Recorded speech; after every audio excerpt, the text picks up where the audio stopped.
Assalamualaikum warahmatullahi wabarakatuh. Alhamdulillah, selalu saja lisan kita memuji Sang Pencipta Allah dengan penuh keyakinan bahwasanya Allah Maha mendengar, Maha mengetahui dan pasti dengan janji-janjinya. Kalimat Alhamdulillah adalah kalimat syukur, berterima kasih kepada Sang Pencipta. Dan kalimat ini adalah sebab utama segala kebutuhan kita di roda kehidupan di muka bumi ini akan dipenuhi olehnya. Maka selalulah basahi lidah dan bibir kita dengan kalimat ini. Lanjutnya kita panjatkan salam hormat kita kepada manusia terbaik. Manusia yang membawa kepada kita hukum halal haramnya Allah. Dan juga pengucapan salam hormat ini telah dijadikan oleh Allah SWT sebagai ibadah bagi orang-orang beriman dan dibalas dengan balasan yang sangat luar biasa. Karena satu kali salam hormat akan dibalas dengan 10 kali tambahan rahmat. Dan sering kami ulangi, rahmat Allah luas sekali. Masuk dalamnya pengampunan dosa, peninggian derajat dan pemenuhan segala kebutuhan. Maka sangat wajar sebagai orang yang beriman setelah memuji Allah Alhamdulillah kalau kita selalu menjadikan salawat dan taslim kepada Nabi besar Muhammad sallallahu alaihi wasallam. Alhamdulillah ini pertemuan perdana kita setelah libur yang cukup panjang kemarin karena ada acara haji. Dan insya Allah dalam 2 kali pertemuan ini, Rabu ini dan Rabu akan datang saya akan isi. Tapi memang qadarullah wa masya' fa'al ada tur dakwah, setelah itu saya harus keluar Indonesia lagi di akhir bulan, maka mungkin ada beberapa pertemuan kita libur baru kita ketemu lagi insyaallah nanti di awal Oktober. Tapi minggu depan ya, insyaallah Rabu depan dengan izin Allah Subhanahu wa taala kita akan kedatangan tamu salah satu ulama dunia, Dr. Ziyad Abadi, yang sering saya menanyakan fatwa-fatwa pada beliau. Kebetulan mampir ke Jakarta dan menawarkan kepada saya kalau ada pengajian yang mau diisi dia bersedia. Maka insya Allah kita akan hadirkan beliau di Rabu akan datang. Mudah-mudahan saja itu Allah mudahkan insya Allah dan kita bisa mengambil ilmu langsung dari beliau. Baik, malam ini insya Allah teman-teman kita akan membahas dosa besar ke-131. Masalah bermusuhan. Bahasan ini beranjak daripada maksiat yang pertama terjadi kepada Allah Subhanahu wa taala itu ada 2. Yang pertama kesombongan, yang kedua kebencian. Dan itu dilakukan oleh iblis. Semoga Allah melaknatnya karena memang selalu dikatakan oleh Nabi SAW la'anahullah. Allah juga mengatakan itu la'anahullah dalam Al-Quran, Allah melaknatnya. Karena dia sombong, merasa diri lebih baik daripada Adam, sehingga dia tidak mau sujud, dan ini maksiat yang pertama. Dan yang kedua, setelah itu kesombongannya membawa pada dosa yang lain. Dengan kesombongan itu, dia tidak mau mengakui kesalahannya, kemudian dia malah makin menjadi-jadi memunculkan dosa yang kedua yaitu permusuhan. Oleh karena itu kata sebagian ulama, kedua perbuatan iblis ini termasuk kategori dosa besar. Dan Syekh Muhammad bin Abdul Wahhab yang kita sedang bahas bukunya rahimahullah memasukkan salah satu bahasan dosa-dosa beliau adalah permusuhan dan juga kebencian. Kita akan mulai teman-teman sekalian bahasan kita dengan sebuah sejarah yang sudah masyhur di kalangan kita, yaitu tentang masalah bagaimana Allah Subhanahu wa taala pada saat menciptakan Adam alaihissalam memerintahkan agar seluruh makhluknya yang ada pada saat itu dari kalangan malaikat di langit untuk sujud. Dan waktu itu iblis ada hadir. Pada saat itu dia sangat berharap untuk menjadi pemimpin di muka bumi. Tapi pada saat dia mendengar Allah Subhanahu wa taala berfirman, "A'udzubillahi minasyaitonirrajim, inni ja'ilun fil ardi khalifah." Sesungguhnya aku akan jadikan sekarang ini ada ciptaan makhlukku, aku akan jadikan pemimpin di muka bumi. Kalimat ini mengusik sekali bagi iblis. Karena dia tadinya ingin menjadi pemimpin di muka bumi. Dan ini sebab utama kenapa dia menolak sujud kepada Adam alaihissalam. Ada dinukil riwayat dari Ibnu Abbas radhiyallahu anhu bahwasanya iblis termasuk orang yang soleh dulunya. Salah satu hamba Allah yang patuh. Tapi muncullah sifat ini. Dia merasa dirinya lebih baik dan sombong. Akhirnya menganggap remeh Adam alaihissalam. Dan dia merasa dengan diciptakan Adam berarti sudah hilang peluang dia untuk menjadi pemimpin. Maka pada saat itu pun dia sombong. Dia mengatakan, engkau menciptakan aku dari api dan engkau menciptakan dia dari tanah. Gitu kan. Kisah yang masyhur, maka Allah pun marah padanya. Kisah ini kita akan kenang kembali teman-teman sekalian, dimulai dari surah Al-A'raf. Ya. Kalau teman-teman bisa buka Al-Quran, Al-A'raf surah nomor 7, kita akan baca insya Allah dari dari ayat 11 sampai ayat 27. Bunyinya a'udzubillahi minasyaitonirrajim wa laqad khalaqnakum thumma sawwarnakum thumma qulna lil malaikati isjudu li adam fasajadu illa iblis lam yakum minas sajidin. Sesungguhnya kami telah menciptakan kamu hai Adam, dan begitu juga anak keturunan nanti kita semua manusia ini. Lalu kami bentuk tubuhmu itu. Kemudian kami katakan kepada para malaikat pada saat kau sudah terbentuk, bersujudlah kamu semua kepada Adam. Dan sujud ini bukan sujud untuk Adam alaihissalam dalam arti kata menyembah Adam, tapi bentuk kepatuhan kepada Allah. Sebagaimana kita sujud ke Ka'bah, bukan karena Ka'bahnya, tapi karena perintah Allah. Karena Ka'bah batu, rumah. Kita sujudnya karena ada perintah Allah. Kalau perintah Allah sujud ke pohon, ya kita ke pohon. Kalau ke laut, ya kita ke laut. Jadi sujud sini bukan sujud penyembahan, tapi sujud kepatuhan kepada Allah SWT yang telah memerintahkan. Maka mereka pun semuanya sujud, kecuali iblis. Dia tidak termasuk mereka yang sujud. Allah tanya iblis ayat setelahnya, ayat 12. Qala ma mana'aka an tasjuda idh amartuk.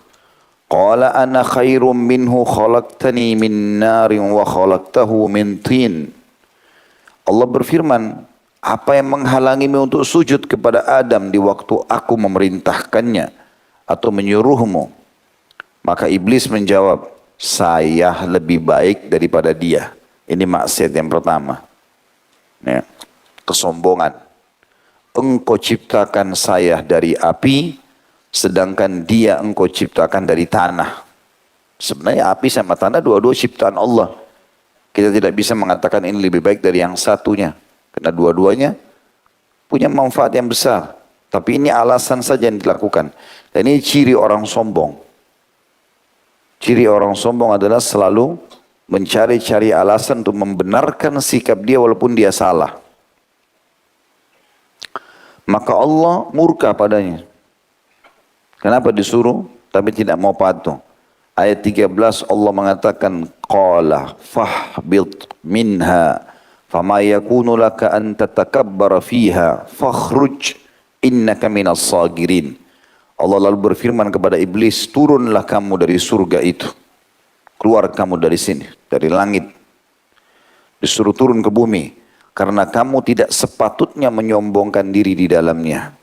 Maka keluarlah, sesungguhnya kamu termasuk orang-orang yang hina. Di sini, andai saja iblis coba bertobat kepada Allah, mengetuk pintu taubat, dia berusaha untuk mengakui kesalahannya, merengek dengan Allah Subhanahu wa taala, mungkin Allah akan maafkan. Tapi ternyata dia buat dosa yang kedua.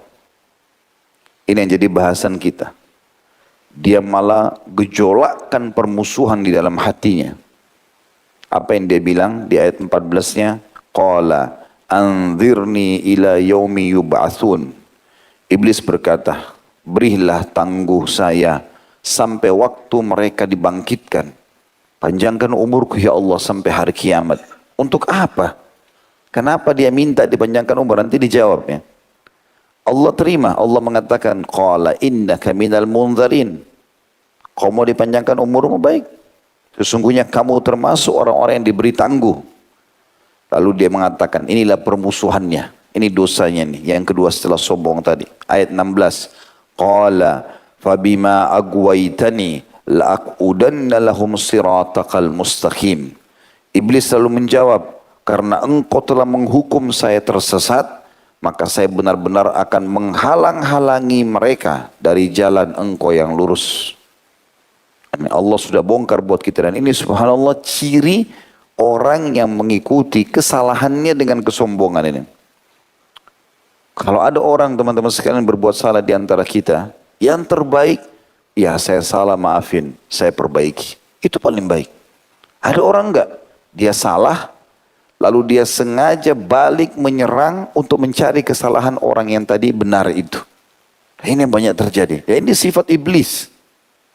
Sebenarnya iblis tadi di sini, kalau dia bilang, ya Allah aku beristighfar, aku sekarang mau sujud padamu, bisa saja jadi baik keadaannya, tapi tidak. Ya Allah panjangkan umurku supaya aku bisa sesatkan dia ini. Aku akan ganggu semua dengan anak keturunannya. Ayat 17-nya. Allah bongkar semua apa yang iblis mau lakukan. Thumma la'atiyannahum min baini aydihim wa min khalfihim wa an aymanihim wa an aymanihim wa an syama'ilihim wa la tajidu aktsaruhum syakirin. Kemudian saya akan mendatangi mereka dari muka mereka.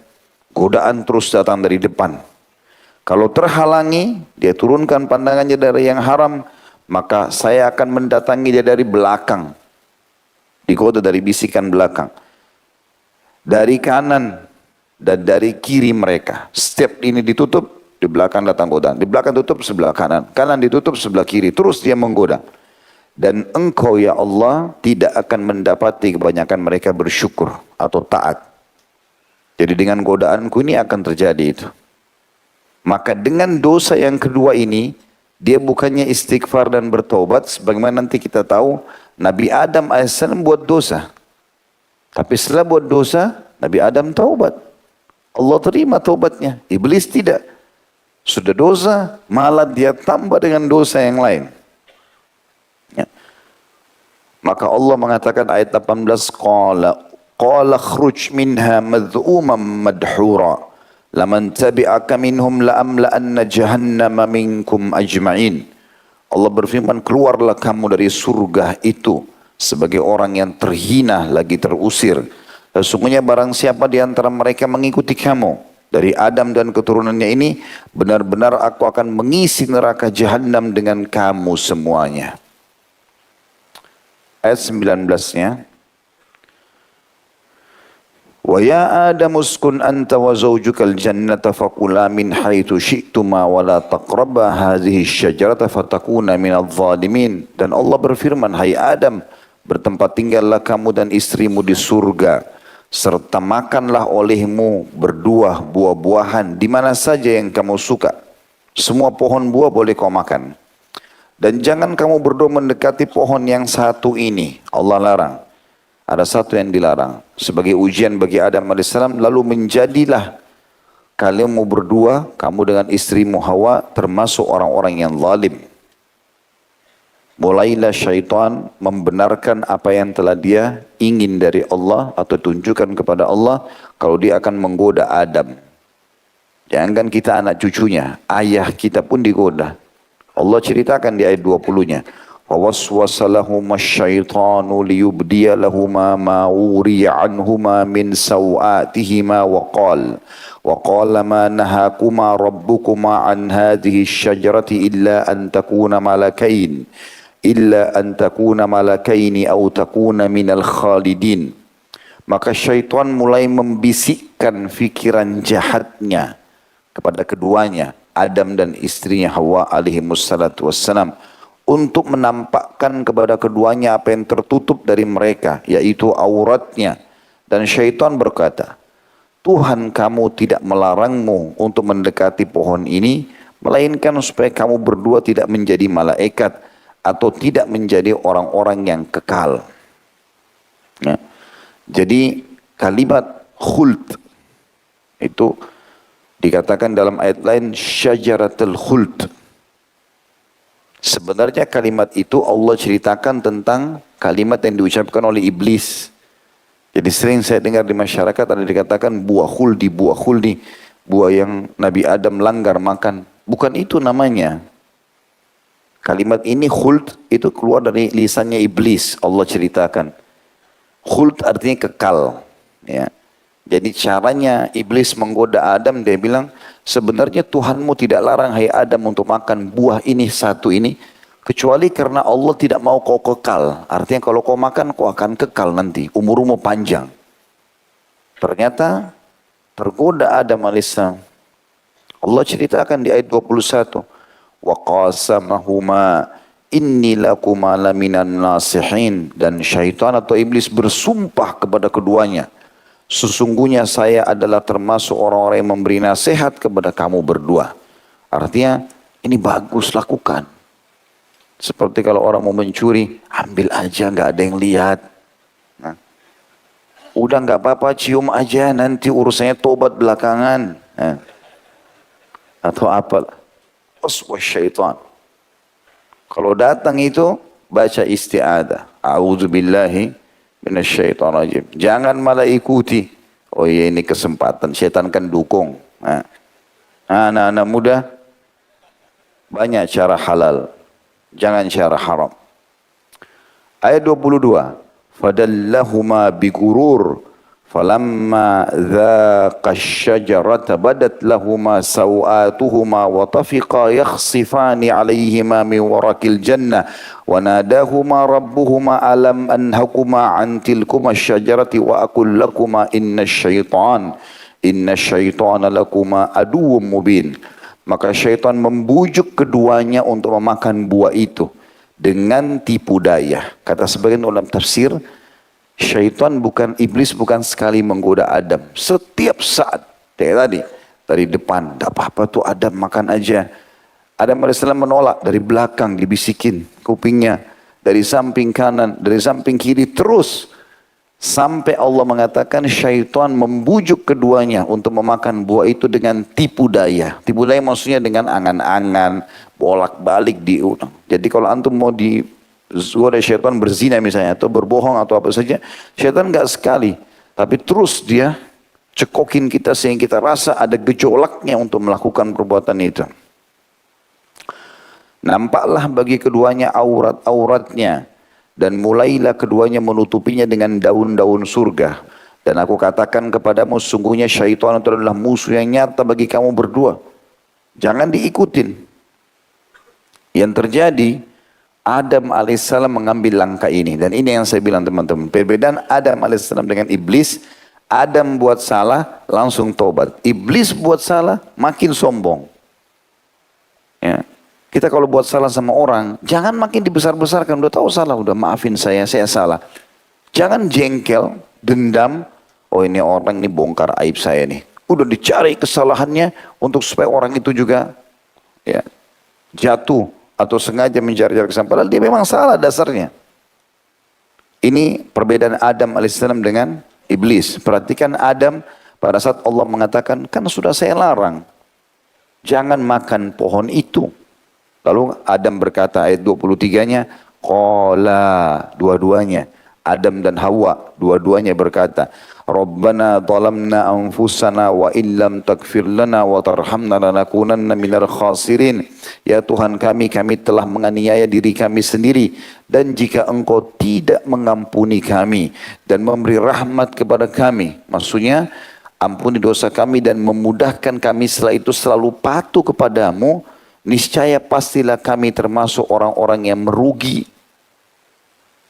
Allah berfirman selanjutnya 24, qala bitu ba'dukum li ba'din adu walakum fil ardi mustaqarrun wa mata'un ila hin. Allah berfirman, turunlah kamu sekalian ke bumi. Sebagian kamu menjadi musuh bagi sebagian yang lain. Iblis selalu mau menyesatkan kau Adam, sementara kau diperintahkan untuk patuh. Berarti ini musuh. Jangan kau ikutin dia.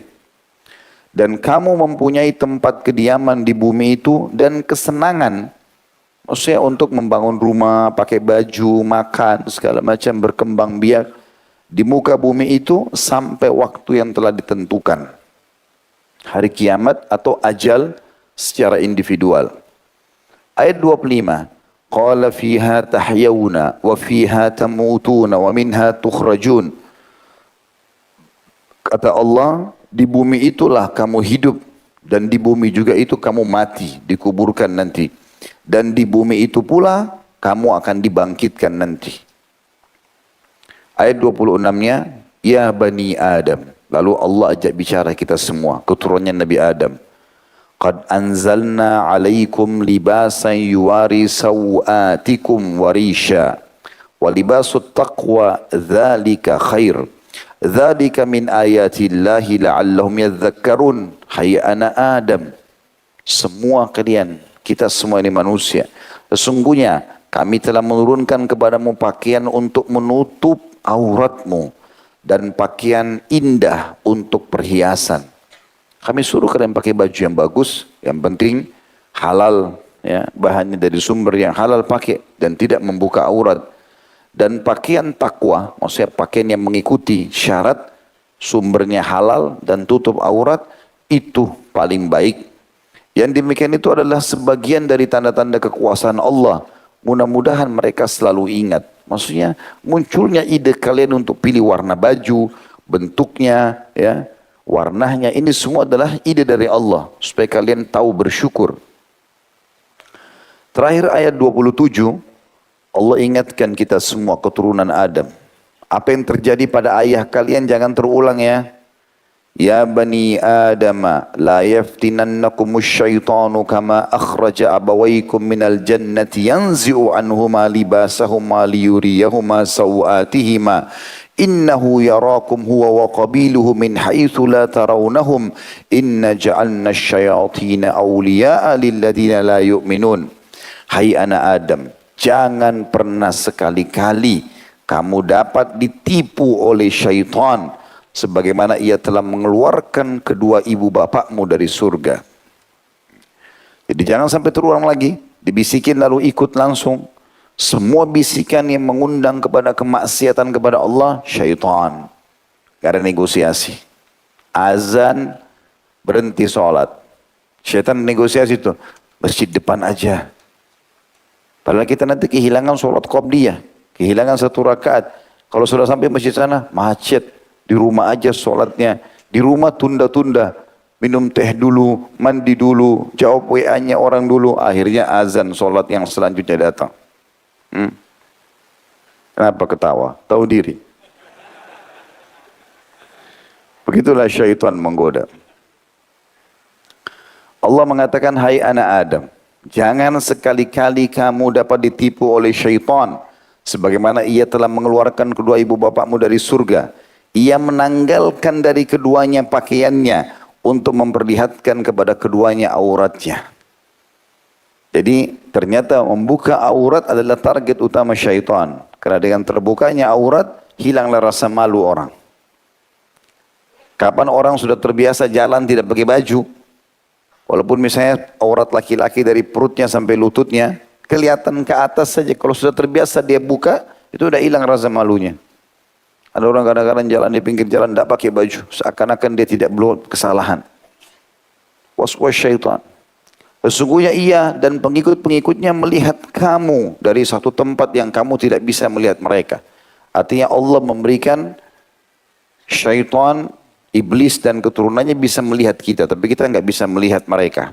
Sesungguhnya kami telah menjadikan syaitan-syaitan itu pemimpin bagi orang-orang yang tidak beriman. Penutupan ayat ini penting sekali ya.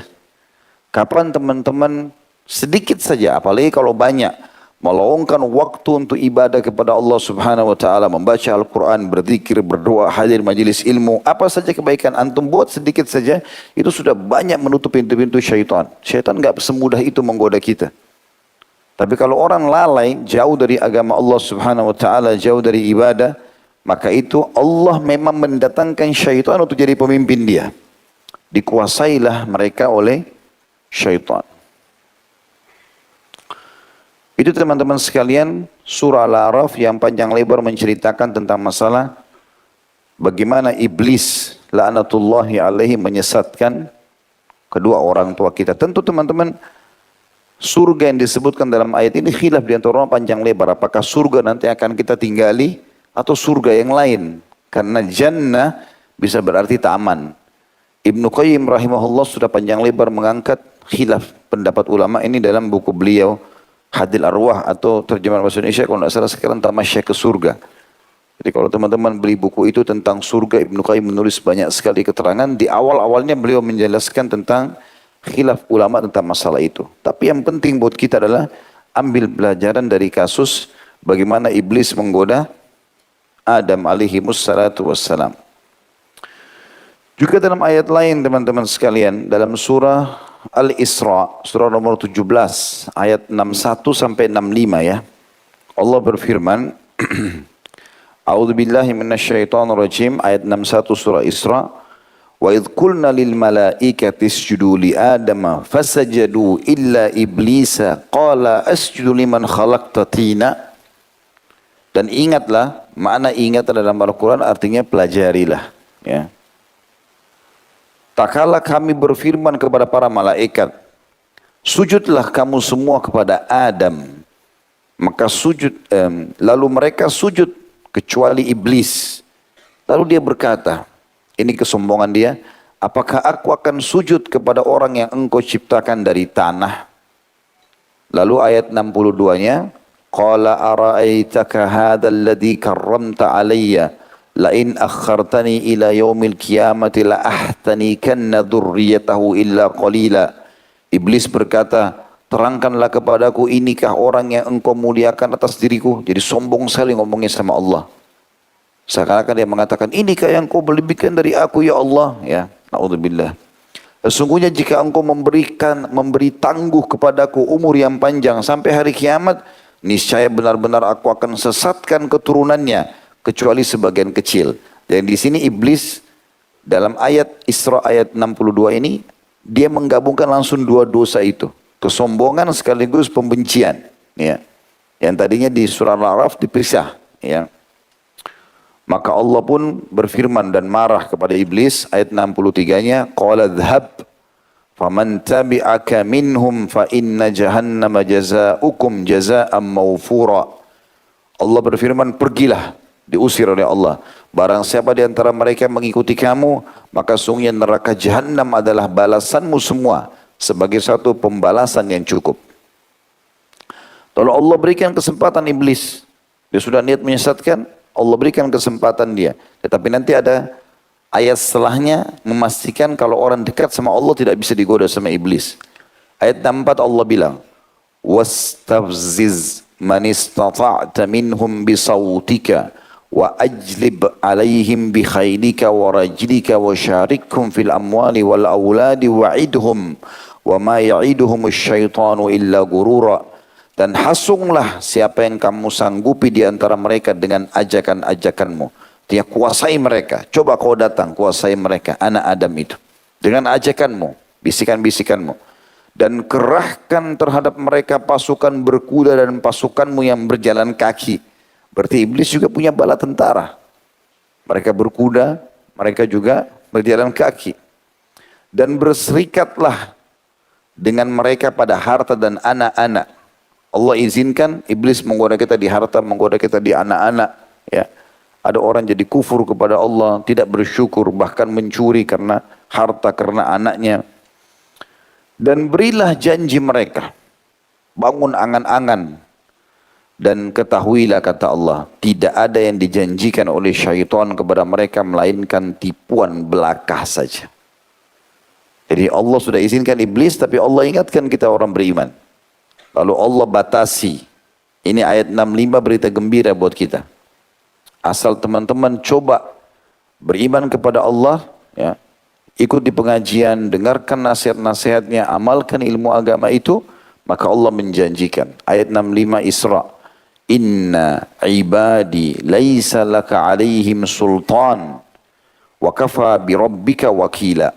Sesungguhnya hamba-hambaku, maksudnya yang patuh kepadaku, faham agama, dia terapkan dalam hidupnya, kamu hai iblis tidak dapat berkuasa atas mereka dan cukuplah Tuhanmu sebagai penjaga. Kita kalau sudah mulai beriman kepada Allah, hadir majelis ilmu, mulai kita terapkan. Maka kalau ada bisikan syaitan, bukan tidak ada, syaitan bisikin, tapi kita sudah tahu, syaitan, a'udzubillahi minasyaitonirrajim. Ambil harta itu, enggak, haram. Lakukan zina ini, enggak, haram. Kita tolak. Maka syaitan tidak bisa buat apa-apa. Syaitan tidak akan jelma depan mata kita cekik, kamu harus zina. Enggak ada. Jadi perkataan sebagian antum ini, ya, yang mengatakan bahwasanya syaitan ini kuat sekali, dusta besar itu. Antum yang berikan dukungan kepada syaitan. Tidak ada kuatnya syaitan itu, lemah. Sangat lemah. Karena Allah mengatakan dalam Al-Quran di ayat lain, inna kaida syaitani kana dha'ifa. Syaitan sangat lemah. Nanti kita lihat ada ayat Al-Quran yang Allah pastikan kalau iblis itu hanya bisik-bisik saja. Dan enggak buat yang lain. Coba buka teman-teman ayat Al-Quran. Surah Ibrahim ayat 22. Surah Ibrahim ayat 22. Ya. A'udzu billahi minasyaitonir rajim. Wa qala asy-syaitanu lamma qudiyal amru innallaha wa'adakum wa'dal haqqi wa wa'adtukum fa akhlaftukum. وَمَا كَانَ لِي عَلَيْكُمْ مِنْ سُلْطَانٍ إِلَّا أَنْ دَعَوْتُكُمْ فَاسْتَجَبْتُمْ لِي فَلَا تَلُومُونِي وَلُومُوا أَنفُسَكُمْ مَا أَنَا بِمُصْرِخِكُمْ وَمَا أَنْتُمْ بِمُصْرِخِي إِنِّي كَفَرْتُ بِمَا أَشْرَكْتُمُونِي مِنْ قَبْلِ إِنَّ الظَّالِمِينَ لَهُمْ عَذَابٌ أَلِيمٌ. Dan berkatalah syaitan, iblis, tak kala perkara hisab telah diselesaikan. Waktu semua orang sudah masuk neraka, yang mau masuk surga, iblis berkhutbah khusus untuk ahli neraka. Saya sarankan antum jangan dengar. Ya. Karena yang dengar ahli neraka ini, Allah sudah bongkar di sini saja. Cukup antum dengar dari saya bacain sekarang. Iblis bilang pada ahli neraka, sesungguhnya dia ceramah nih. Khutbah di neraka. Allah telah menjanjikan kepadamu janji yang benar. Salatlah, puasalah, hajilah, sedekahlah, bakti orang tua, zikirlah, doalah, kau akan selamat. Allah janji yang benar. Dan aku pun telah menjanjikan kepada kalian, tapi aku menyalahinya. Artinya aku tipu kalian. Gak usah zikir, gak usah sholat, tidur aja dulu. Nanti kamu masih muda, gak apa-apa, gampang tobat. Semua syaitan bisikin. Ini syaitan kalau ada di sini marah sama kita nih. Ya. Kita bongkar kedoknya. Dan berkatalah syaitan, tak kala perkara hisab telah diselesaikan, sungguhnya Allah telah menjanjikan kepadamu janji yang benar. Dan aku pun telah menjanjikan kepadamu, tapi aku menyalahinya. Sekali-kali tidak ada kekuasaan bagiku terhadapmu. Perhatikan kalimat ini. Allah sudah bongkar. Jadi dia nggak akan jelma depan mata kita, cekik kita, paksa, cambukin kita kalau kita tidak ikutin dia, nggak ada. Jadi perkataan mengatakan syaitan kuat, dusta besar. Hah? Paham nggak ini? Anak-anak muda ini juga gitu, syaitannya kuat nih. Ya. Dari mana syaitannya kuat? Dia nggak bisa buat apa-apa bisikin, antum cuma tolak. Nggak, saya nggak mau, selesai. Apalagi kalau antum baca isti'adah, a'udzubillahi minasyaitonirrajim, aku berlindung kepada Allah dari syaitan yang terajam. Itu Allah datangkan malaikat panah syaitannya, dipanah dengan panah api, mati. Gitu kan.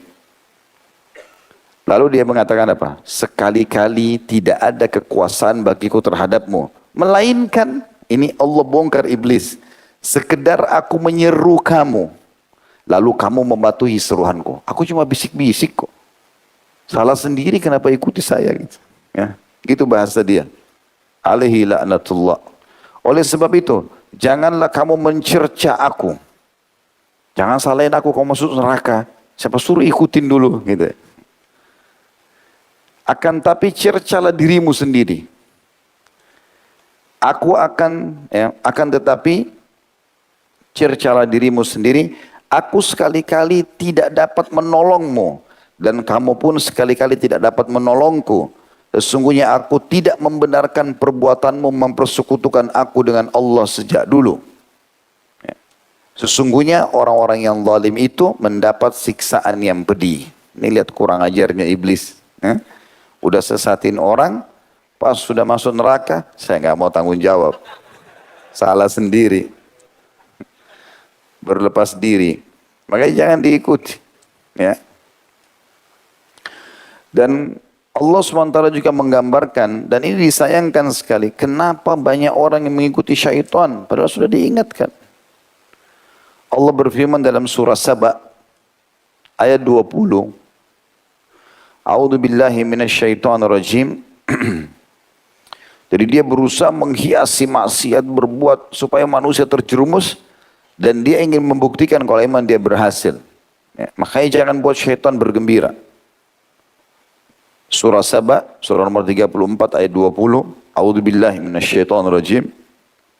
وَلَقَدْ صَدَقَ عَلَيْهِمْ إِبْلِيسُ ظَنَّهُ فَاتَّبَعُوهُ إِلَّا فَرِيقًا مِنَ الْمُؤْمِنِينَ. Sesungguhnya iblis telah dapat membuktikan kebenaran sangkaannya terhadap mereka, lalu mereka mengikutinya, kecuali sebagian orang-orang beriman. Semua kebencian, permusuhan, perzinahan, fitnah, ya, ini semuanya adalah senjata-senjata syaitan. Jadi nggak boleh ada. Ya. Dan yang paling berat penguasaan syaitan padanya itu para pemabuk, ya, dan pemain judi.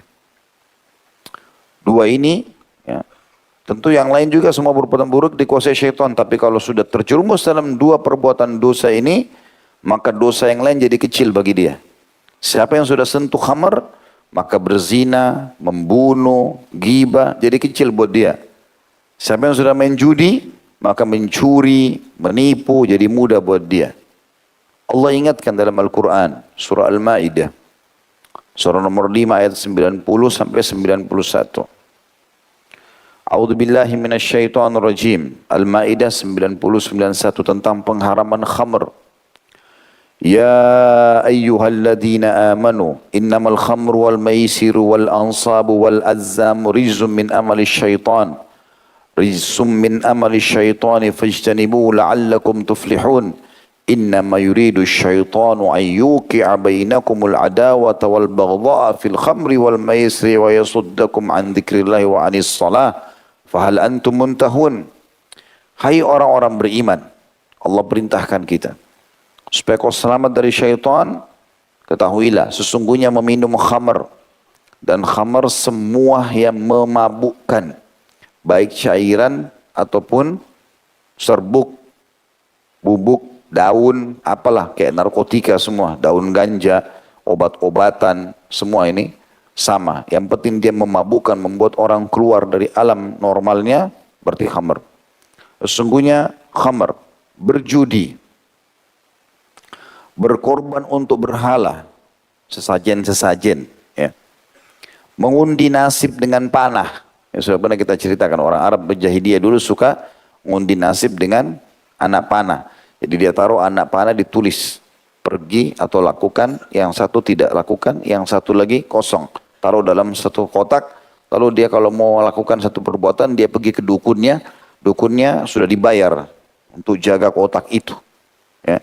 Maka dia masukkan tangan, kalau dia tarik anak panah, yang ada tulisannya lakukan, berarti dia anggap dia akan berhasil. Kalau keluar yang jangan lakukan, berarti dia anggap dia akan kualat. Kalau keluar anak panah yang tidak ada tulisan, dia harus ulangi. Ngundi nasib. Semua itu adalah perbuatan dan permainan syaitan. Maka jauhilah perbuatan-perbuatan itu agar kamu mendapat keberuntungan. Kalau kau tidak undi-undi nasib, tidak judi, tidak khamar, kau akan beruntung. Akan hidupmu tentram.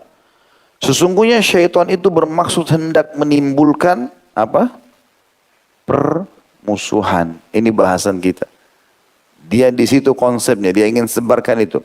Dan kebencian di antara kamu lantaran meminum khamar dan berjudi itu, dan menghalangi kamu dari mengingat Allah dan juga sholat, maka berhentilah kamu dari mengerjakan perbuatan itu.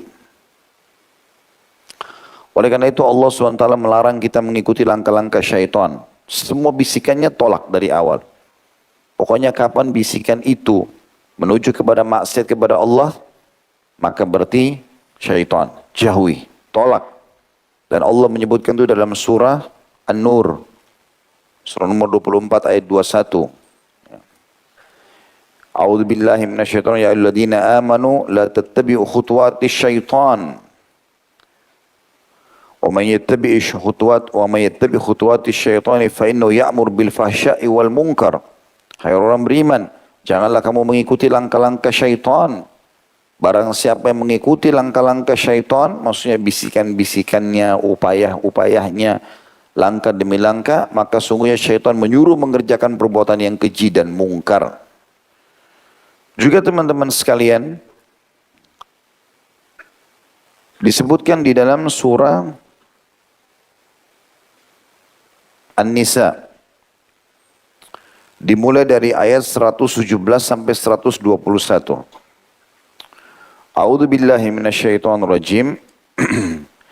In yad'una min dunihi illa inathan wa in yad'una illa syaitanan marida. Semua yang disembah selain Allah, mau patung, mau pohon, mau matahari, mau dewa ini, mau dewa itu, tidak lain hanyalah berhala. Berhala itu cerita kosong. Enggak ada yang seperti mereka sangka. Dan dengan menyembah berhala itu mereka tidak lain hanyalah menyembah syaitan yang justru durhaka pada Allah. Lalu Allah bilang 118, itu syaitan yang kalian ikut-ikutin tuh, yang sembah-sembah, dianggap dewa ini, dewa itu, la'anahullah wa qala la'attakhidanna min ibadika nasiban mafruda. Yang dilaknat oleh Allah, syaitan dilaknat, Allah angkat berkah hidupnya. Dan syaitan itu mengatakan, saya benar-benar akan mengambil dari hamba-hamba engkau bagian yang sudah ditentukan untuk saya. Maksudnya, saya akan menyesatkan mereka. Sebagaimana kau sudah menyesatkanku. Ayat 119. Wala udhillannahum wala umanniyannahum wala amurannahum fala yubattikunna adhanal an'ami wala amurannahum fala yughayyirunna khalqallah. وَمَنْ يَتَّخِذِ الشَّيْطَانَ وَلِيًّا مِنْ دُونِ اللَّهِ فَقَدْ خَسِرَ خُسْرَانًا مُبِينًا. Dan aku benar-benar, kata iblis, akan menyesatkan mereka dan akan membangkitkan angan-angan kosong pada mereka dan menyuruh mereka memotong telinga-telinga binatang ternak mereka. Nah, ini yang angan-angan kosong ini selalu mengkhayal hal-hal yang tidak ada. Ya. Beda dengan kita berharap mendapatkan sesuatu yang memang mungkin ada, bisa kita dapatkan dan kita berusaha ikhtiar. Tapi ini angan-angan kosong. Dan menyuruh mereka memotong kuping-kuping hewan ternak mereka. Ini sudah kita bahas salah satu bagian bahasan dosa besar Imam Adzhabi rahimahullah. Tidak bolehnya menyiksa hewan, ya. Ini masuk dalam ayat ini. Lalu mereka benar-benar memotongnya. Dan aku akan suruh mereka mengubah ciptaan Allah. Lalu benar-benar mereka mengubahnya. Ya, jadi operasi muka segala macam, ya, ubah. Barang siapa yang menjadikan syaitan menjadi pelindung selain Allah, maka sungguhnya ia telah menderita kerugian yang nyata. Ayat 120-nya, ya'iduhum wa yumannihim wa ma ya'iduhumus syaitanu illa gurura. Syaitan hanya selalu memberikan janji-janji palsu kepada mereka dan membangkitkan angan-angan kosong pada mereka. Padahal syaitan itu tidak menjanjikan kepada mereka selain tipuan belaka. Ya, seperti misalnya, kau masih muda, nggak apa-apalah, buat dosa, Allah Maha Pengampun. Tapi dia lupa Allah juga berat siksaannya. 121 terakhirnya di sini, atau ayat terakhir yang kita bahas, ulaika ma'wahum jahannam wala yajiduna anha mahisa. Mereka itu adalah tempatnya jahannam dan mereka tidak memperoleh tempat lari daripadanya. Ya. Jadi ini ayat-ayat Al-Quran yang membicara tentang masalah bagaimana iblis melahirkan kebencian itu sendiri. Dan insya Allah sebentar sebelum pertanyaan, mungkin ada beberapa hal lagi yang saya ingin tambahkan dalam poin-poin ini, baru kita buka pertanyaan. Subhanakallahumma bihamdika, asyhadu an la ilaha illa anta, astaghfiruka wa atubu ilaik. Wassalamualaikum warahmatullahi wabarakatuh. Bismillah. Assalamualaikum warahmatullahi wabarakatuh. Alhamdulillah, wassalatu wassalamu ala rasulillah. Setelah tadi panjang lebar kita menjelaskan bagaimana ayat-ayat Al-Quran yang membongkar kepada kita tentang kedok syaitan, iblis dalam menanamkan kebencian, maka perlu kita garis bawahi kebencian yang ditanamkan oleh syaitan ini menjadi target utama, baik itu antara suami istri, orang tua sama anak, ya, saudara sama saudaranya. Makanya sering kita temukan pertengkaran rumah tangga sering terjadi. Dan Nabi SAW sudah ingatkan dalam hadis sahih, iblis memiliki singgasana di lautan yang setiap hari anak cucunya melapor. Kalau saya baru membuat orang mabuk, saya baru membuat orang berzina dan seterusnya, tapi dianggap biasa oleh iblis. Sampai nanti ada yang mengatakan, saya baru menceraikan suami istri. Artinya menanamkan kebencian sehingga mereka saling berpisah. Karena tidak mungkin cerai kalau tidak ada kebencian. Maka pada saat itu iblis pun mendudukkan dia di singgasananya dan memberhentikan dia bertugas. Dalam arti kata, itu dianggap sebuah prestasi yang sangat besar.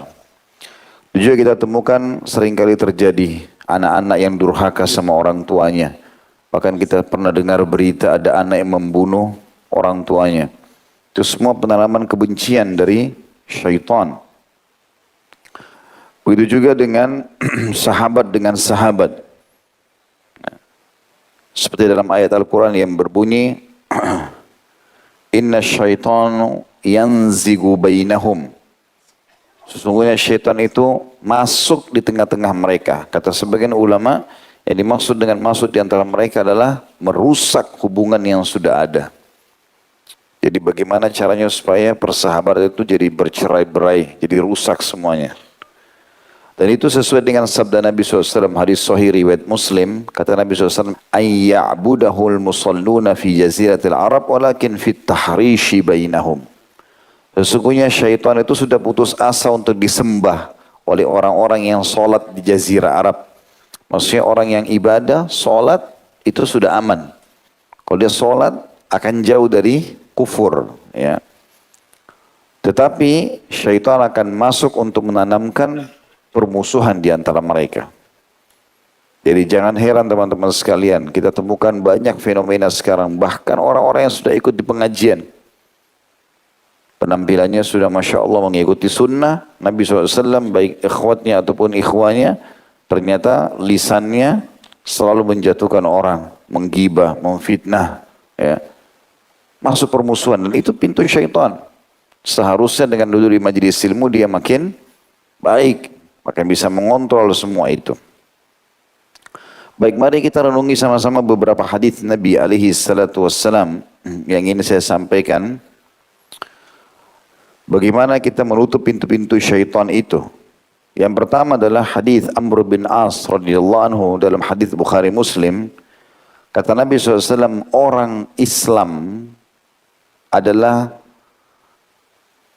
orang Islam yang sejati adalah yang orang-orang lain terhindar dari bahaya lisan dan tangannya. Sedangkan orang yang hijrah sebenarnya adalah orang-orang yang meninggalkan segala apa yang dilarang oleh Allah. Ini cara pertama atau kiat pertama untuk menepis was-was syaitan.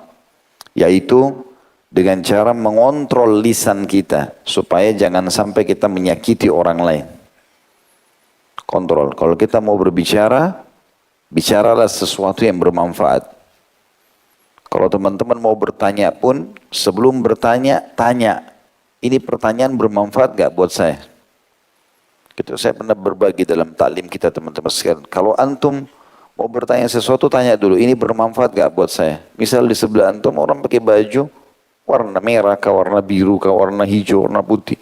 Antum mau bertanya, ada bisikan, coba tanya bajunya, itu beli di mana? Gitu kan? Misal, antum tanya dulu. Ini kalau saya tanya bermanfaat gak sih? Misal betul-betul kita butuh membeli baju yang sama, harus tanya ya sudah. Kalau enggak diam, enggak usah. Sampai pada pertanyaan yang mubah pun enggak perlu, enggak usah tanya. Kalau tidak diperlukan enggak usah ditanya. Dan itu termasuk kita menyelamatkan orang-orang lain dari bahaya lidah kita. Mungkin nanti tidak sengaja kita ngomong. Misalnya kita mengatakan baju itu tapi bajunya kebesaran, Tapi bajunya begini, ada saja nanti akhirnya mengganggu orang lain. Dan hijrah yang sebenarnya adalah hijrah yang meninggalkan semua apa yang Allah larang. Kata ulama, kalau orang sudah berusaha meninggalkan ini, pintu-pintu syaitan semuanya terbuka. Karena diajak zina dia tutup, diajak bohong dia tutup, diajak riba dia tutup. Dia nggak mau semuanya. Maka akan tertutuplah pintu-pintu syaitan. Yang kedua, hadis Nabi SAW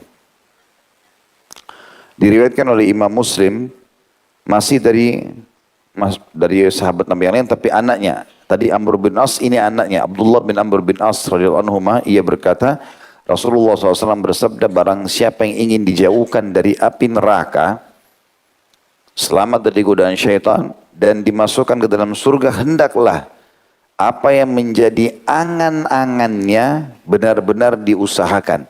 Tadi kan salah satu cara iblis membangun angan-angan kosong.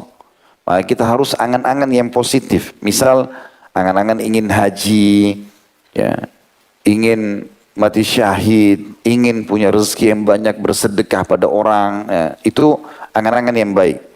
Maka dia harusnya membangun angan-angan tapi yang baik. Sehingga syaitan juga tidak bisa menggoda di situ. Syaitan tidak mau kita lakukan itu. Tidak mau kita haji, tidak mau kita bersedekah, tidak mau kita menikah, tidak mau kita lakukan ibadah-ibadah. Di sini kata Nabi SAW, barang siapa yang ingin dijauhkan dari api neraka dan dimasukkan dalam surga, hendaklah apa yang menjadi angan-angannya benar-benar diusahakan, di mana ia harus beriman kepada Allah dan hari akhir, serta berbuat senang kepada orang lain, sebagaimana ia sendiri senang apabila diperbuat seperti itu.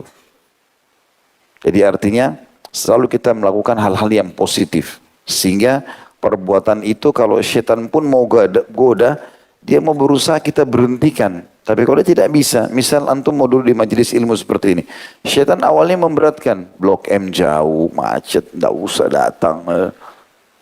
Ada nggak tadi begitu?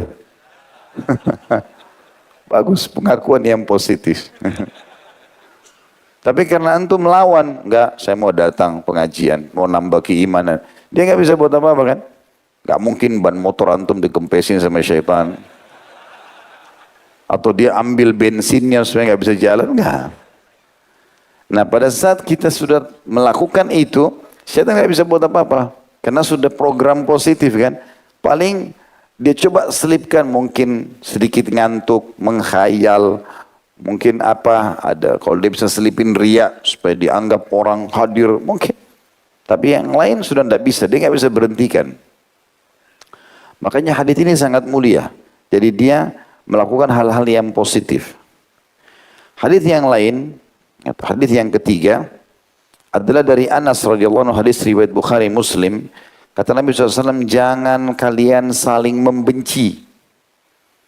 Ini tepat sekali dengan bahasan kita. Nabi SAW melarang, jangan saling membenci. Tapi kalau orang itu buat keburukan Ustaz, yang kita benci perbuatannya, bukan benci fisiknya. Kalau ada orang ghibah, ada orang fitnah, ada orang mencuri barang kita, ada orang menghina, yang kita benci ini semua. Karena ini perbuatan syaitan. Itu yang kita benci. Jangan benci fisiknya. Kalau kita benci fisiknya, kita tidak akan pernah memaafkan dia selamanya.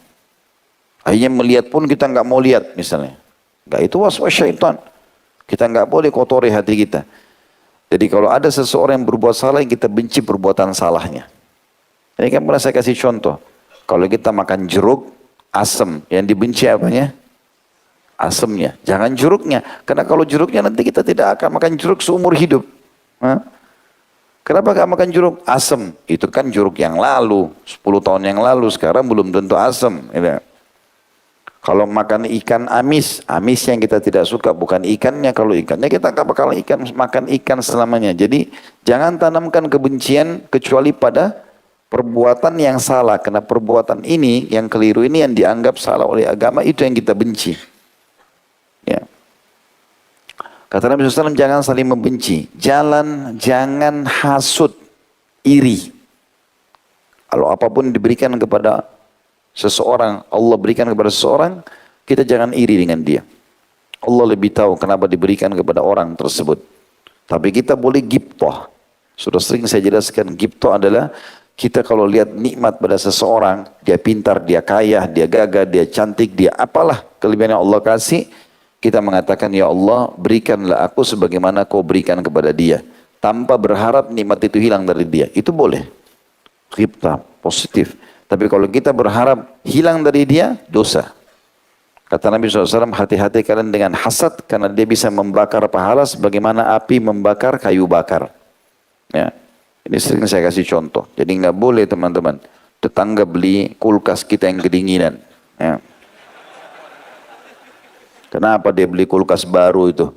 Dari mana duitnya? Dia yang panas sendiri, dia yang dingin sendiri. Ya. Lalu kata Nabi SAW, jangan saling hasud, jangan membenci, jangan hasud. Jangan saling memusuhi dengan cara membelakangi. Tidak mau memandang temannya. Ya. Dan jangan memutuskan tali persaudaraan. Tapi jadilah kalian semua hamba Allah yang bersaudara.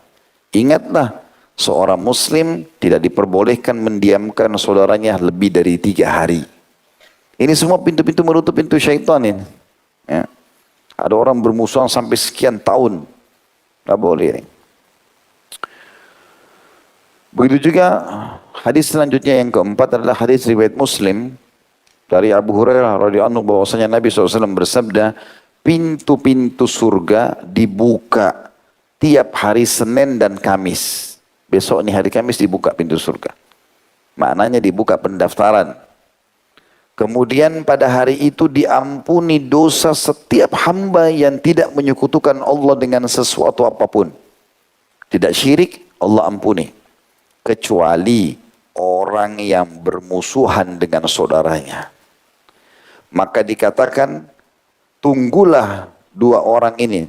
Tangguhkan maksudnya. Tangguhkanlah pengampunan 2 orang ini sampai mereka damai. Diulangi sampai 3 kali. Tangguhkan pengampunan kedua orang ini sampai mereka damai. Tangguhkan pengampunan kedua orang ini sampai mereka damai. Ya. Maka ini juga termasuk hal yang perlu diperhatikan baik-baik. Berhubungan dengan menutup pintu-pintu syaitan. Sebagai penutup teman-teman sekalian, kita sekarang coba tadabburi ayat surah Al-Imran. Surah nomor 3 ayat 133. Ini closing bahasan kita. Habis ini kita buka pertanyaan insyaAllah. Sibukkan diri dengan ayat-ayat ini ya. Tujuan kami membaca ayat ini, tentu saya berharap Allah SWT mudahkan saya pertama mengamalkan, bukan cuma mengucapkan, juga teman-teman sekalian. Al-Imran surah nomor 3 133 Allah mengatakan a'udzubillahi minasyaitonir rajim wasari'u ila maghfiratin min rabbikum wa jannatin arduhas samawati wal ardu iddat lil muttaqin. Bersegeralah kalian. Apa maknanya? Sibukkan dirimu. Mulai sekarang waktumu pakai untuk pengampunan dari Tuhanmu. Salah, ya Allah maafkan, ampuni saya, tobat. Dan sibuk dengan amal soleh, kejar surga. Supaya kau masuk surga. Yang luasnya seluas langit dan bumi. Yang disediakan untuk orang-orang yang bertakwa. Takwa, patuh. Ya. Mulai sekarang itu kita sibukkan diri. Kalau antum sudah mulai belajar, sudah mulai faham, terapkan agama. Lalu apa setelah itu Ustaz? Istiqomah saja. Udah antum kerjakan sampai mati. Ajal akan datang, kita tidak tahu kapan. Dan siapa lebih dulu yang meninggal di antara kita. Tapi kalau kita sibukkan dengan itu aman. Ayat 134-nya. Siapa orang-orang yang bertakwa itu? Bagaimana caranya supaya kita bisa istiqomah baik dalam agama Allah, tertutup pintu-pintu syaitan? Allah ajarkan caranya. Alladzina yunfikuna fis sarra'i wad-dharra'i wal qadhimina al-ghaidha wal 'afina 'anil nas. Wallahu yuhibbul muhsinin. Yaitu orang-orang yang suka menafkahkan hartanya, sedekah, supaya sedekah perintah Allah, lawannya bakhil. Ini perintah syaitan. Ingat tadi syaitan dalam surah Ibrahim ayat 22 memang membangun angan-angan kosong.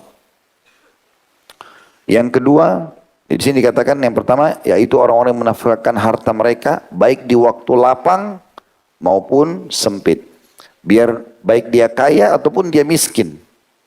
pas-pasan atau ada kelebihan, tetap dia sedekah. Sehingga tertutup pintu-pintu syaitan. Kemudian yang kedua, dan orang-orang yang menahan amarahnya. Tidak mudah emosi. Kecuali terjadi pelanggaran agama.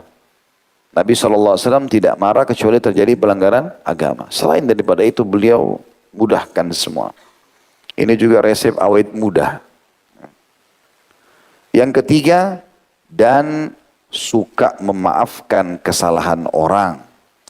Allah menyukai orang-orang yang berbuat kebajikan. Kapan antum ada orang buat zalim? Sudah saya maafin karena Allah. Masalah dia tidak minta maaf ke kita, itu urusan dia sama Allah. Yang penting kita maafin dulu antara kita sama Allah. Kalau kita ucapkan di depan mata dia, kau sudah saya maafkan, maka lepas dari hukuman Allah dia. Tapi kalau kita hanya hati-hati sama Allah, ya Allah saya maafin orang ini. Maka dia untuk selamat dari hukuman Allah, dia harus minta maaf. Berarti tetap bisa kena hukuman sama dia. Tapi tugas kita adalah memaafkan dulu. Kalau kita maafin orang, hati kita jadi bersih. Kita jadi tidak terbawa dengan kebencian yang tidak perlu. Ada sesuatu yang menyakitkan teman-teman, antum anggap seperti antum tidak pernah dengar. Saya kadang-kadang kalau ucap dengar ada kata-kata, ada cacian, baik itu di medsos atau apa, sampai ke telinga saya atau saya baca, saya anggap seperti saya nggak pernah baca. Tetap berjalan. Kalau enggak mengganggu jiwa kita, akhirnya dakwah terganggu, ini terganggu, enggak, biasa aja. Oh, tidak ada pengaruhnya kok, gitu kan. Orang mengucapkan terserah dia mau bicara apa. Gitu kan. Ayat 135-nya, tambahannya, وَالَّذِينَ إِذَا فَعَلُوا فَاحِشَةً أَوْ ظَلَمُوا أَنفُسَهُمْ ذَكَرُوا اللَّهَ فَاسْتَغْفَرُوا لِذُنُوبِهِمْ وَمَنْ يَغْفِرُ الذُّنُوبَ إِلَّا اللَّهُ وَلَمْ يُصِرُّوا عَلَى مَا فَعَلُوا وَهُمْ يَعْلَمُونَ. Dan juga orang-orang apabila mengerjakan perbuatan keji dan menganiaya diri mereka sendiri, maksudnya buat dosa. Ini masih masuk kategori hamba-hamba Allah. Syaitan berhasil menggoda dia. Apa yang dia harus lakukan? Ingat Nabi Adam tadi. Buat salah langsung kembali kepada Allah. Ada orang-orang yang pada saat mengerjakan perbuatan keji atau menganiaya diri mereka sendiri, maksudnya maksiat, mereka ingat akan Allah lalu memohon ampun terhadap dosa-dosa mereka. Dan siapa lagi yang dapat mengampuni dosa selain daripada Allah? Dan mereka tidak meneruskan perbuatan keji itu sedang mereka mengetahui. Udah tahu riba, zina, bohong, haram, berhenti. Udah. Saya lakukan dulu ya Allah, astagfirullah wa atubu ilaih, perbaiki ke depan. Ingat, semua permasalahan hidup yang terjadi itu karena rusaknya hubungan kita sama Sang Pencipta Allah. Antum gak usah sibuk cari masalah di tengah-tengah, kenapa ini, kenapa caci maki saya, kenapa. Langsung istighfar kepada Allah. Karena hubungan sama Allah baik, Allah tanamkan kecintaan di tengah-tengah masyarakat. Kecuali memang yang benci antum orang-orang buruk memang dasarnya. Nabi SAW dibenci oleh para munafikin, orang-orang kafir, itu wajar. Tapi kalau ada orang yang baik, orang soleh benci antum, tanda tanya ini, kenapa antum dibenci? Kita muhasab, istighfar kepada Allah SWT. 136 Allah mengatakan, ulaika jazaohum magfiratun min rabbihim wa jannatun tajri min tahtiha al-anharu khalidina fiha wa ni'ma ajrul amilin. Mereka itu balasannya karena perbuatan-perbuatan tadi, ampunan dari Tuhan mereka. Dan surga yang di dalamnya mengalir sungai-sungai, sedang mereka kekal di dalamnya. Dan itulah sebaik-baik pahala bagi orang-orang yang beramal. Orang beriman itu enak sekali teman-teman. Kalau untuk mengikuti konsep syar'i ini, enak. Kita harus jujur, amanah, tanggung jawab, bakti sama orang tua, senyum, bantu orang susah, jenguk orang sakit. Perbuatan yang enak semua, bagus. Pahalanya besar. Mati masuk surga. Nah, dapat segala macam fasilitas. Di dunia sudah bahagia, di akhirat bahagia. Di dunia nama kita baik, di akhirat juga baik kehidupan kita. Untuk apa jadi orang jahat ini? Nggak ada gunanya. Orang jahat sama kita tuh biarin aja dia. Urusan dia sama Allah. Yang penting jangan kita. Kalau orang bermasalah sama kita, kita akan panen pahalanya. Jangan kita punya masalah sama orang. Karena akhirnya pahala-pahala yang sudah kita kumpulkan akan diambil. Ya. 137-nya. Qad khalat min qablikum sunanun fasiru fil ardi fanzuru kaifa kana akibatul mukadzimin. Sesungguhnya telah berlalu sebelum kamu sunnah-sunnah Allah. Banyak kejadian tenggelamnya Firaun, hancurnya kaum Lut, hancurnya kaum Syuaib, banyak kejadian. Telah berlalu peraturan-peraturan Allah, hukuman-hukuman Allah. Karena itu berjalanlah kamu di muka bumi dan perhatikan bagaimana akibat orang-orang yang mendustakan rasul-rasul itu. Cuma jadi kenangan. Oh ini piramidanya Firaun, oh ini muminya, oh ini dulu keretanya, oh ini cuma kenangan. Hilang semua. Allah menyebutkan, ini kenapa kita tadabbur ayat Al-Quran teman-teman, tidak ada peringatan lebih baik dan lebih hebat daripada Al-Quran. Allah bilang 138, hadza bayanun linnasi wa hudan wa mau'idatun lil muttaqin. Al-Quran ini yang sedang kamu baca adalah penerangan bagi seluruh manusia, petunjuk yang paling baik. Dan petunjuk serta pelajaran bagi orang-orang yang bertakwa. Kalau kalian sudah beriman, sudah bertakwa kepada Allah, berusaha istiqamah, Allah bilang 139, wala tahinu wala tahzanu wa antumul a'launa in kuntum mu'minin. Jangan kamu bersikap lemah karena ini cuma menjatuhkan citrahmu, karena ini cuma menghinamu, ini cuma menipumu, ini cuma mengganggu keluargamu. Allah bilang jangan kau bersikap lemah. Jangan pula kau bersedih hati. Padahal atau karena kamulah orang-orang yang paling tinggi derajatnya jika kamu beriman. Kita tutup dengan ayat 140-nya. Allah mengatakan in yamsaskum qarhum faqad massal qauma qarhum mithluh wa tilkal ayyamu nudawiluha bainan nasi wa liya'lamallahu alladhina amanu wa yattakhidha minkum syuhada wallahu la yuhibbul zalimin. Sebenarnya ayat ini turun tentang masalah jihad. Para sahabat yang terluka di perang Uhud. Kata Allah SWT, jika kamu pada perang Uhud mendapatkan luka, maka sungguhnya kaum kafir itu pun pada perang Badar mendapatkan luka yang serupa. Dan masa kejayaan dan kehancuran itu kami pergilirkan di antara manusia agar mereka mendapat pelajaran dan supaya Allah membedakan orang-orang yang beriman dengan orang-orang yang kafir. Supaya sebagian kamu dijadikan gugur sebagai syuhada. Kalau seandainya semua pasukan Islam menang terus, nggak ada yang mati, nggak ada syuhada. Padahal ada keutamaan orang mati syahid. Dan Allah tidak menyukai orang-orang zalim. Jadi kita tarik pelajaran malam kita ini teman-teman dari ayat ini 140 surah Al-Imran adalah kalau ada orang yang menyakiti antum, menggibah, memfitnah, mengambil hak antum, lalu antum lihat kok orang itu baik-baik saja ya? Tidak. Dia sangat menderita. Sangat menderita. Cuma antum tidak tahu saja. Allah punya cara. Allah akan hukum dia. Buat dia gelisah, buat dia sakit, segala macam cobaan datang peringatan sampai dia tobat. Sama tidak tobat akan tersiksa terus.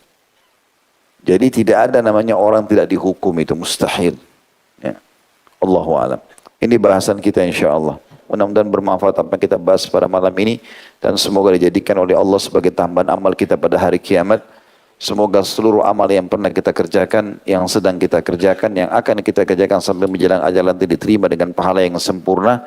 Dan semoga seluruh dosa tidak terkecuali yang pernah kita lakukan sengaja tidak sengaja, besar ataupun kecil, samar ataupun nyata, semuanya diganti dengan kemahamuran Allah menjadi pahala. Selalu kita doakan negara Indonesia menjadi negara yang aman, tentram, damai, seluruh umat Islam di bawah naungan ukhuwah Islamiyah, dan dalam hal ibadah mereka kembali kepada Al-Quran dan Sunnah. Semoga Allah lunasi utang negara ini dengan semudah-mudahnya. Allah membukakan rezeki dari seluruh penjuruhnya dan Allah tingkatkan kualitas iman masyarakat Indonesia Muslim. Dan juga Allah berikan kita pemimpin Muslim yang adil yang kembali kepada Al-Quran dan Sunnah, dan semoga Indonesia menjadi contoh bagi negara yang lain. Selalu kita doakan saudara kita di Palestina, di Syria, di Yaman, di Irak, di Myanmar, di Kashmir, di Cina, dimanapun yang mereka sedang tertindas. Semoga Allah ikhlaskan niat mereka, terima para syuhada mereka, mulakan Islam di tangan mereka dan tangan kita semua, dan semoga Allah ikut sertakan kita bersama mereka di pahala, baik dengan doa, dengan harta juga dengan jiwa kita, dan semoga Allah dengan kemahamurahnya menyatukan kita semua di surga Firdausnya tanpa hisab, mana disatukan dalam majlis ilmu yang mulia ini. Kalau benar dari Allah, kalau salah dari saya, mohon dimaafkan. Wassalamualaikum warahmatullahi wabarakatuh. Sebelum kafaratul majlis, saya ingatkan insyaAllah hari Sabtu ada tablik akbar kita, serial sahabat seperti biasa di Sabtu yang kedua. Subhanakallahumma bihamdika asyhadu an la ilaha illa anta astaghfiruka wa atubu ilaik. Wassalamualaikum warahmatullahi wabarakatuh.